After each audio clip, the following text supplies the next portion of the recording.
여성들이 많이 고통을 겪고 있는 냉대하증에 대해서 질문을 주셨는데요.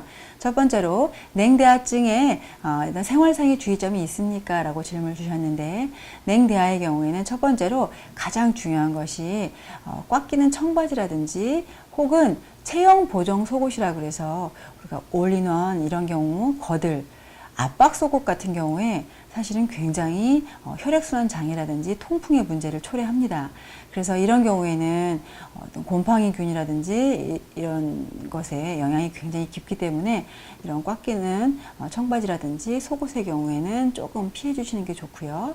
두 번째 경우에는 아랫배를 항상 너무 차갑지 않게, 그래서 보통은 추운 데서 계속 오래 있거나 아니면 습한 곳에서 오래 있거나 이렇게 되면 냉대하증의 경우 영향을 굉장히 많이 받습니다.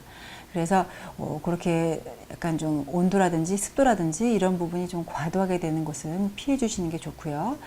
그리고 너무 자주 씻는 경우, 그래서 여성 생식기는 약간의 좀 정상적인 산도를 유지해야 되는데 과도한 알칼리가 있는 그런 비누라든지 이런 것으로 자주 씻게 되면 오히려 그 산도가 깨져서 감염에 좀 더 취약한 그런 몸이 될 수가 있습니다.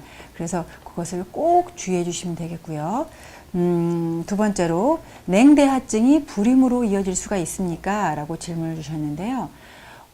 냉대하증이 생기는 원인은 사실은 허한 경우와 또 어떤 외부적으로 습열이 낀 경우 이렇게 볼 수가 있는데, 이것이 직접적으로 불임과 연관이 된다라고 하기는 조금 무리는 있지만 불임 환자의 경우에는 자궁의 기능이 좋지 못한 경우가 대부분이었기 때문에 당연히 이런 냉대하증과 연관성이 있을 수가 있습니다. 그래서 냉대하증을 초래하는 신장기능 허증이라든지 비장기능이 많이 떨어진 경우, 이런 경우에는 자꾸 이것이 정도가 깊어지게 되고 반복이 되다 보면 우리가 임신이라고 하는 것은 화분에 씨를 싹 틔우는 것과 동일한 원리거든요.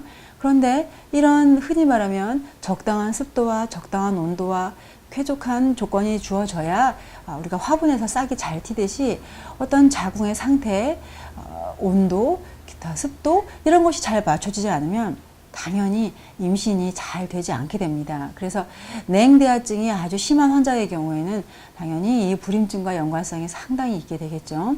그래서 항상 화분의 원리와 유사하게 생각을 해주시고 너무 습하지 않게, 또 너무 메마르지 않게, 또 너무 뜨겁지 않게 이렇게 조화롭게 내 자궁의 상태를 유지해 주신다라고 하면 냉대하증과 불임을 당연히 극복을 할 수가 있겠죠.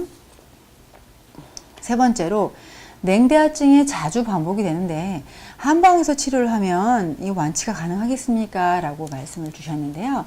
사실은 임상에서는 보통은 이제 냉대하증이 오거나 그랬을 때는 산부인과를 먼저 갔다가 오시죠.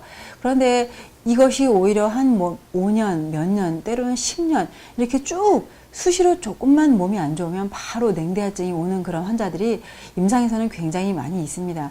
이럴 경우에는 우리가 어떤 완치의 개념을 봤을 때 내 몸을 열심히 잘 그 방어벽을 높여줘서 외부로서의 그런 세균 감염이라든지 침범 이런 것을 다 커팅을 해줄 수 있으면 사실은 그게 완치의 개념이 아닌가 싶습니다.